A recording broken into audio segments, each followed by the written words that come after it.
জয়পুর গ্রামে মাঠের ধারে একটা পুকুর ছিল। গ্রামের সবাই পুকুরটাকে দানবের পুকুর বলে মনে করায় সেখানে কেউ যেত না। একদিন ওই পুকুরের মালিক তার বউকে বলল, বউ, আমি ভেবেছি আমাদের মাঠ পুকুরে এবার মাছের চাষ করব। খুব ভালো বুদ্ধি বার করেছো। বাজারে মাছের যা দাম বেড়েছে, ওই পুকুরের মাছ চাষ করলে বাড়িতে খাওয়াটা তো হবে। কিন্তু বউ, আমি তো ভয় পাচ্ছি। বাপ দাদাদের মুখে শুনেছি ওই পুকুরে নাকি একটা দানব থাকতো। ধুর, ওইসব সেকেলে কথা বাদ দাও তো। যদি পুকুরে নতুন পানি দিয়ে মাছ ছাড়ো, দেখবে সেখান থেকে মাছ ফুরাবেই না। তা কথা মন্দ বলনি। আমি তো ভেবেছিলাম আমরা পুকুরের ওপারে একটা ঘর বানিয়ে সেখানে থাকবো। আচ্ছা ঠিক আছে, তাহলে তাড়াতাড়ি ঘরের কাজে হাত দাও। বাড়ির ভেতর একটা পুকুর থাকলেও সুবিধা হয়।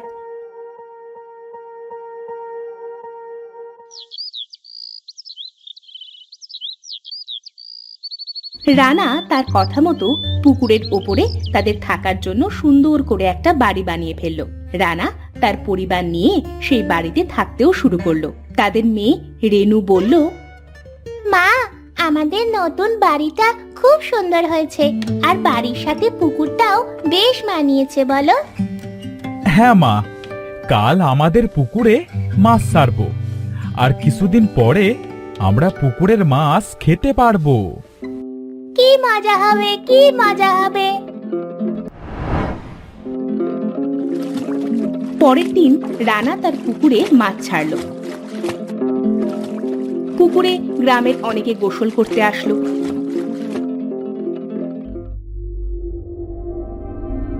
বাবা রানা, তুই এই পুকুরে যে আবার পানি দিলি, পুকুর পাড়ে ঘর বানালি, তা বলি এখানে কি থাকতে পারবি?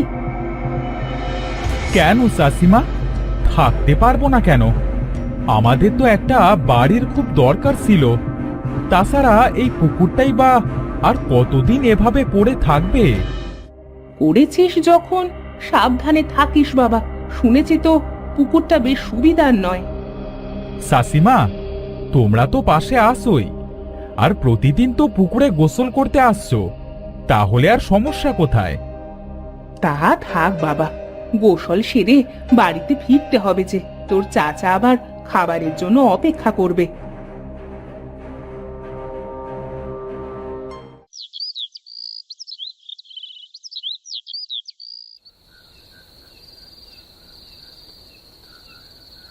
সেদিন মাঝরাতে তারা শুনতে পেল পুকুরের খুব পানির শব্দ হচ্ছে, আর হাড়ের ভাঙার খুব শব্দ হচ্ছে। ও গো, শুনছো? পুকুরে কেন যে এত পানির শব্দ হচ্ছে বলো তো? আর তাছাড়া দেখো, মনে হচ্ছে কারো যেন হাড় চিবিয়ে খাচ্ছে। বউ, ঘুমিয়ে পড়ো তো। রাতে হওয়া কোনো শব্দে বেশি কান দিতে নেই। সেদিন রাতে তারা ঘুমিয়ে পড়ল।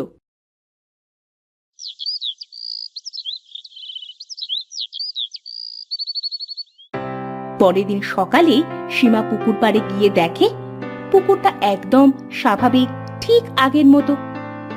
না, আমারই হয়তো বা কোনো ভুল হয়েছিল। যাই, বাসি কাজগুলো করে নি। সেদিন দুপুরে অনেকেই পুকুরে গোসল করতে এলো। এই, তোরা ঘাটে থাকিস কিন্তু, আমি একটু সাঁতার কেটে আসি। আমাকে রেখে আবার চলে যাস না তোরা। আরে না না, উঠবো না।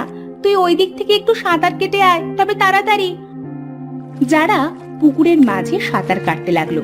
সাঁতার কাটতে কাটতে হঠাৎ তার পা ধরে নিচে কেউ যেন টানতে লাগলো। যারা চিৎকার করে উঠলো, কেউ আমাকে বাঁচাও, আমার পা ধরে কেউ নিচে টানছে। কে রে যারা, তোর আবার কি হয়েছিল? এইভাবে চিৎকার করলি কেন? জানিস, কেউ মনে হচ্ছিল আমার পাটা ধরে নিচের দিকে নিয়ে যাচ্ছিল। আরে না না, ওটা তোর মনের ভুল। পানির নিচে হয়তোবা তোর পা কিছুতে আটকে গেছিল। হবে হয়তো। ভয়ে আমার তো দম বন্ধ হয়ে যাচ্ছিল। চল চল, এবার বাড়ি ফিরি। তারা পুকুর থেকে বাড়ি চলে গেল।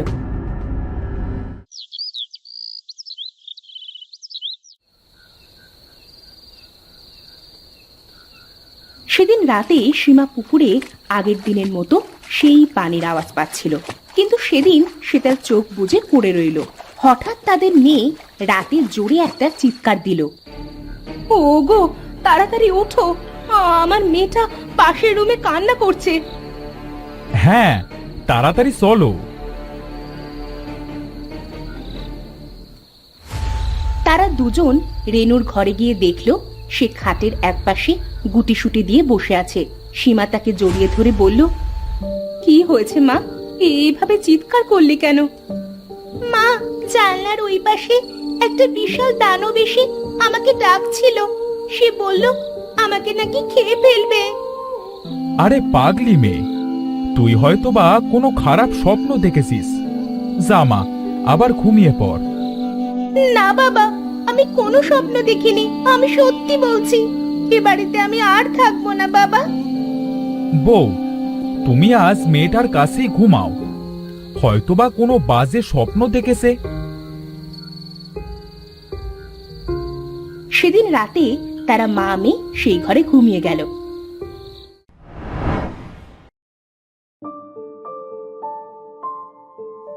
বউ, অনেক দিন তো হয়ে গেল, ভাবতেছি কাল জেলে এনে পুকুরের মাছগুলা মেরে বিক্রি করে দেব।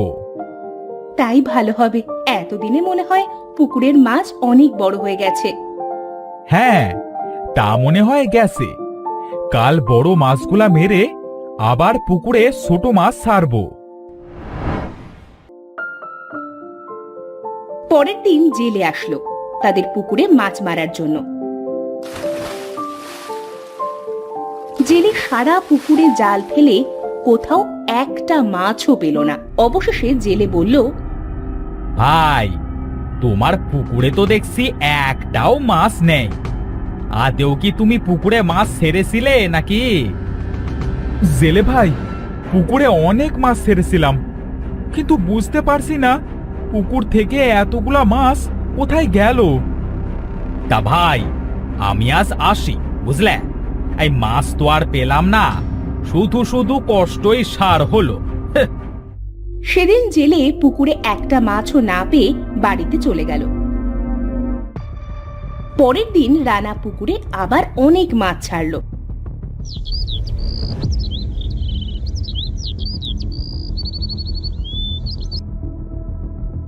তাদের মেয়ে রেনু স্কুল থেকে এসে তার মাকে বলল, মা, মা খুব গরম লাগছে, আমি পুকুরে গোসল করতে গেলাম। যা, তবে তাড়াতাড়ি ফিরিস, না হলে কিন্তু জ্বর হবে। আচ্ছা মা, আমি এই যাব আর এই আসব। রেনু গোসল করতে পুকুরে চলে গেল। সে গোসল করতে গিয়ে দেখলো তার পা ধরে কেউ যেন টানছে। সে জোরে একটা চিৎকার দিল। সাথে সাথে সীমা পুকুরে চলে এসে বলল, কি রে মা, তোর আবার কি হলো? এইভাবে চিৎকার করছিস কেন? মা, জানো কি যেন আমার পা ধরে নিচে টেনে নিয়ে যাচ্ছিল। অনেক কষ্টে আমি ওপরে উঠে এসেছি। ধুর পাগলি, হয়তোবা তোর পা কিছুতে আটকে গিয়েছিল। হঠাৎ তারা দেখলো পুকুরের মাঝের পানিতে ভীষণ বুদবুদ করছে, আর কারো যেন কালো চুল পানিতে ভেসে আছে। ওই দেখো মা, পানিতে কারো চুল দেখা যাচ্ছে। এবার বিশ্বাস হলো তো? কাল থেকে পুকুরে আর গোসল করতে আসিস না মা। তারা দুজন বাড়ি চলে গেল।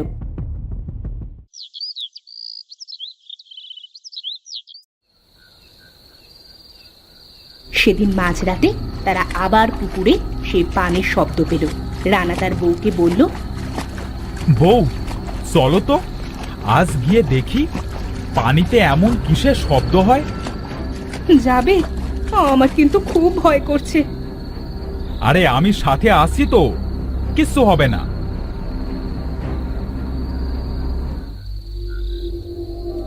তারা দুজন পুকুর পাড়ে গিয়ে দেখলো পানিতে ভীষণ বড় একটা দানব পুকুর থেকে মাছ ধরে খাচ্ছে। ওগো, এবার বুঝলে তো পুকুর থেকে মাছ কোথায় যায়? আমাদের পুকুর থেকে আগের মাছও এই দানবে খেয়ে শেষ করেছে। হ্যাঁ বউ, বাপ দাদাদের কথাই ঠিক ছিল। এই মাঠ পুকুরে সত্যি দানও পাস করতো। ওগো ঘরে চলো, আমার কিন্তু খুব ভয় করছে, না জানি দানবটা শেষে আমাদের না খেয়ে ফেলে। তারা দুজন বাড়ির দিকে যাওয়ার জন্য যেই পা বাড়ালো তখনই দানবটা তাদের বলল, এত সময় তোরা কি মন্ত্র পড়লি শুনি? ইয়ে মানে আমরা বলছিলাম যে আমরা তো গরিব মানুষ, আর এই গরিবের পুকুরের মাছ তোমার সব খাওয়া কি উচিত হলো? তুমি বলো। দানবের আবার উচিত আর অনুচিত বলে কোনো কথা আছে?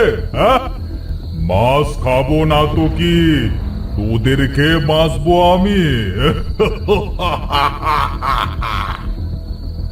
না না দানব ভাই, তুমি মাছই খাও, আমাদের খেতে হবে না, আমাদের ছেড়ে দাও, আমরা এবার বাড়ি যাই, আর তুমি পেট ভরে মাছ খাও।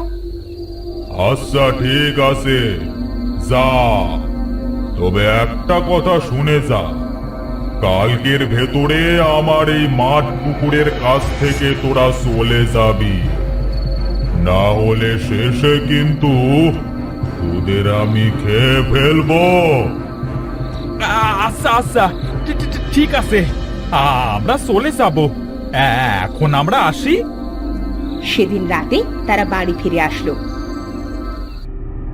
সীমা তার স্বামীকে বলল, ওগো কালকের ভেতরেই আমাদের একটা তান্ত্রিকের কাছে যাওয়া উচিত, না হলে যে দানবটা আমাদেরই খেয়ে ফেলবে। হ্যাঁ বউ, কালকের ভেতরেই আমি একটা তান্ত্রিক আনবো।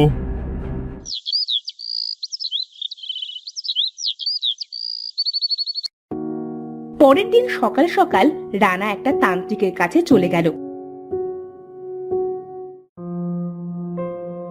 সে গিয়ে তান্ত্রিকের কাছে সব খুলে বলল। সব শুনে তান্ত্রিকটি বলল, তোমাদের তো ঘোর বিপদ, যে কোনো সময় দানবটা তোমাদের উপর হামলা করতে পারে। দয়া করে আমার সাথে চলুন তান্ত্রিক মশাই। হ্যাঁ চলো। রানা তান্ত্রিককে নিয়ে বাড়ি ফিরে আসলো।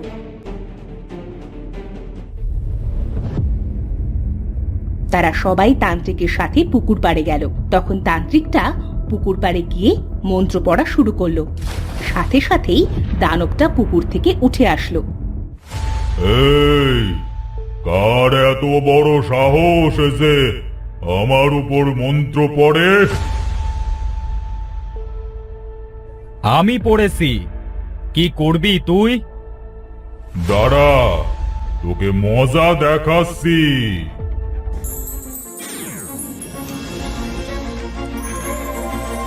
বাবারে, স্যার স্যার আমায় ছেড়ে দে বলছি, মরে গেলাম। তোকে ছাড়তে পারি যদি তুই এই অঞ্চল ছেড়ে চলে যাস, তবেই। না, আমি কোনোদিনও এই মাঠ পুকুর ছেড়ে কোথাও যাব না। বাসা। তাহলে মর তুই।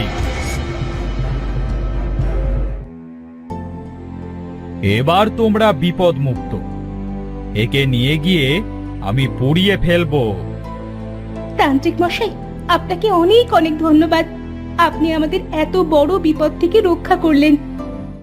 কেউ বিপদে পড়লে সাহায্য করাই একজন মানুষের কর্তব্য। তোমরা ভালো থেকো, এবার আমায় যেতে হবে। তান্ত্রিকটা সেখান থেকে চলে গেল। এরপর থেকে মাঠ পুকুরটা দানব মুক্ত হলো। সবাই এখন নির্ভয়ে মাঠ পুকুরে কাজ করতে পারে।